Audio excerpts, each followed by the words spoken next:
Late at night on Friday, November 5th, the House finally passed the so-called bipartisan infrastructure bill. The final tally, 228 to 206, showed that the bill could hardly be labeled bipartisan. Back in August, the Senate passed the same infrastructure bill by a 69 to 30 vote, as 19 Republicans joined all the Democrats. At that time, the news media properly recognized the Senate's vote as bipartisan. Now, 2 months later, only 13 House Republicans voted for the bill, and all but 6 Democrats. Nevertheless, the vote hands President Biden a much-needed victory. But much like Biden's $1.9 trillion coronavirus relief package passed in March, which did not attract a single House Republican vote, the passage ultimately turned on an agreement between Democrats, moderates and progressive, not on accord between Democrats and Republicans. So what's in the $1.2 trillion bill? The nearly 3,000-page bill contains $550 billion in new spending. The total $1.2 trillion figure includes annual funding allocated to highways and various infrastructure projects.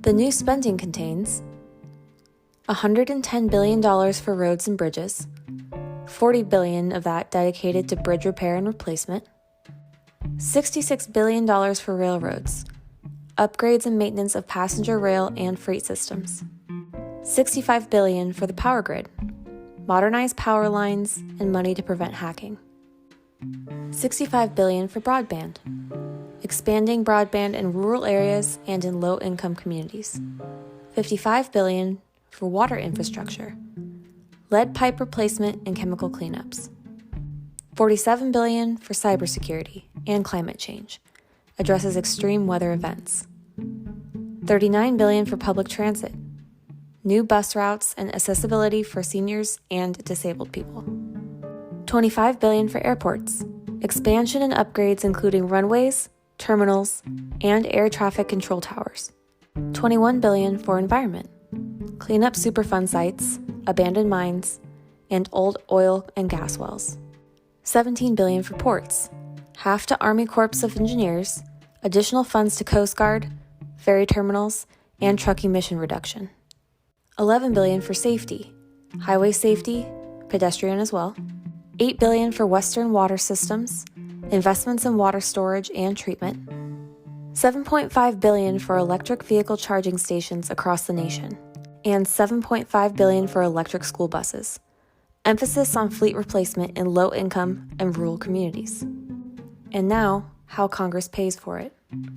They will do so by repurposing of unused COVID-19 relief funds, rescinding unobligated appropriations from several loan packages passed for COVID relief, money from states that terminated pandemic unemployment benefits early, new Superfund fees, money from a change in tax reporting requirements for cryptocurrencies, delaying changes in how drugs are paid for in Medicare and Medicaid until 2026, and finally, economic growth stimulated by new infrastructure projects.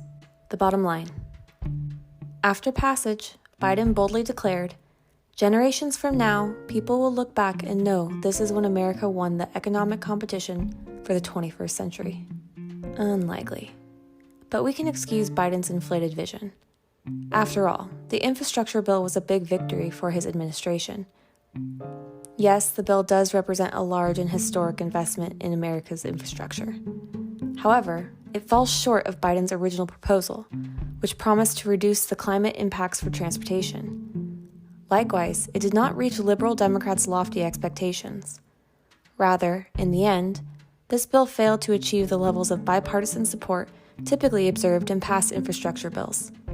For example, Obama's Fixing America's Surface Transportation Act in 2015 attracted 178 House Republicans, while Clinton's Transportation Equity Act of the 21st century garnered 143. Biden's infrastructure bill may well be the start of something important. Yet the razor-thin margins in the House and the Senate do not permit the type of groundbreaking legislation that future generations will recognize as significant.